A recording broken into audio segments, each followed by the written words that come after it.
to the RunRX Podcast, where we talk about all things running. As many runners know, it's 90% mental. So join Coach Valerie and Coach Caroline as we go through the mental side of running.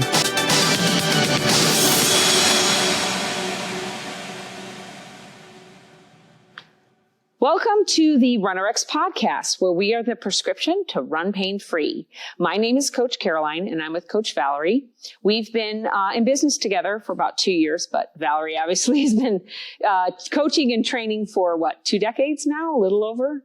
I'm going on 31 years as a full-time trainer. Fantastic. So Valerie and I met back in 2018 after I'd had my first of 2 surgeries on my knees. Nothing major, just a little bit of, what was it? Had to do a little bit of scoping. So I didn't have like a major knee surgery, didn't have to stop running. I had run 4 marathons, had been starting to put back on weight and trying to run on my own, and was really not able to come back. So I was literally at the 8-week mark after my first surgery, and I met her at a boot camp. And I remember very distinctly telling her that I was still having trouble running. And I don't know if you remember what you told me, but I remember so distinctly that you said, do me a favor, when you go out to run, don't think land, think up. Just think about up. Bring your foot up and your ankle up to, I'm sure at the time you told me ankle up to your knee. I heard foot up to my knee, right? But that's all you said. You just said, please just think up. And you said up, up, up, up. And anybody that's watched Valerie knows that that's her. We need to get a metronome that says that.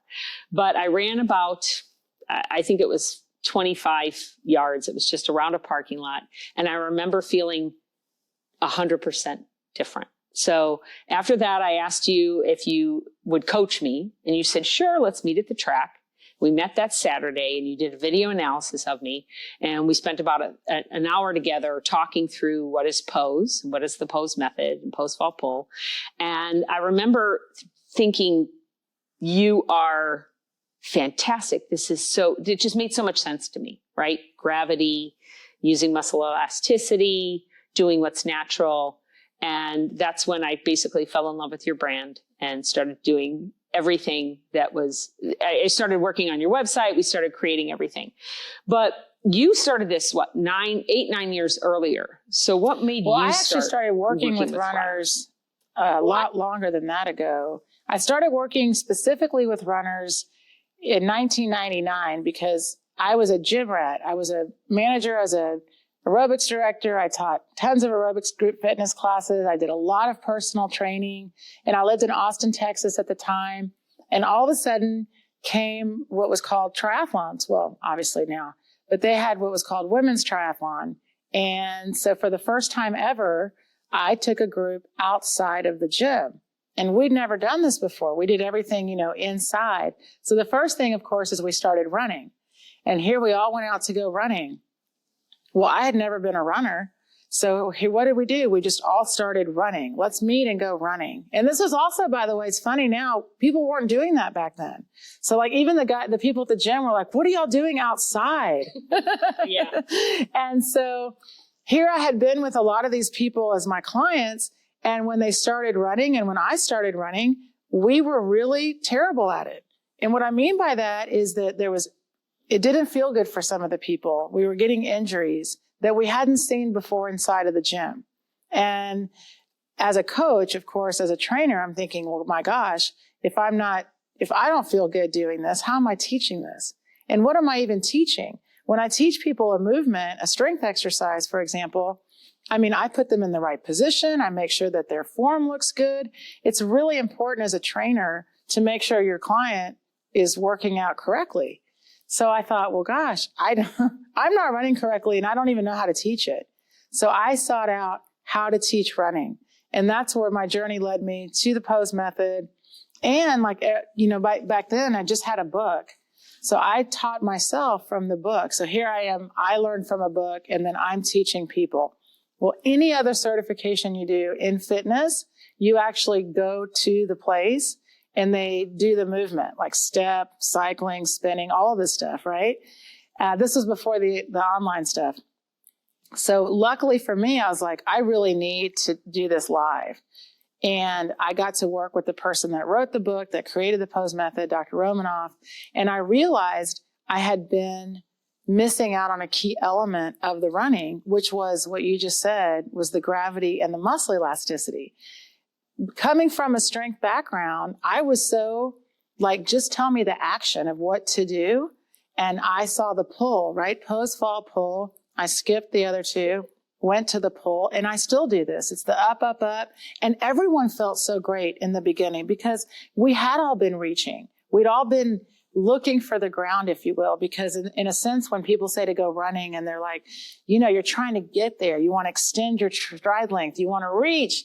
So everyone's running by trying to do these huge, long strides. And then we're like, oh, our shins, our calves, what is going on? And I was like, okay, well, here, look, I found this pull. So just like you said, you went around the parking lot and everyone's like, oh, this feels so much better.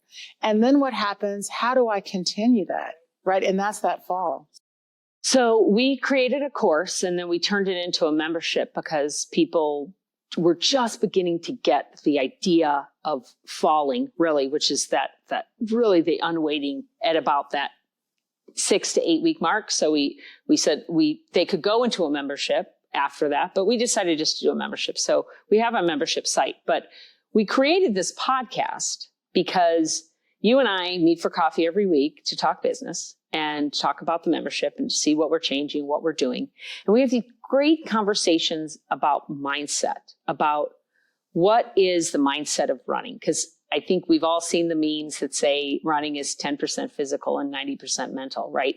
The mental stamina you have to go out and do any distance running, to even do, I'm not even going to say distance running, to run down a hill, to go out on a trail. We've talked about the awareness you need to have in trail running, to do speed work, to run full out and feel like your heart is going to explode, right? That is all a mental construct, right? It's how you think. So our podcast is going to be done weekly.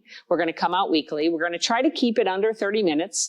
Who knows? It might grow from there, but we're going to be coming out weekly to your podcast. We're going to be talking about all things running. We will answer your questions, whether it's training, whether it's shoes, whether it's I've got a pain in my hip, but I'm going to be centering, as Coach Caroline is mindset, on what are you thinking during these runs and how is that affecting your running ability? How is that affecting your training? How is that affecting what you're doing? So I hope you'll join us weekly as we look at RunRX, the prescription for running pain-free, and of course, the mental side of running. Hope you'll join us. Thank you for joining us on the RunRX Podcast. If you'd like to know more, join us at www.runrx.fit. And if you have additional questions that you'd like answered on the podcast, email us at support@runrx.fit.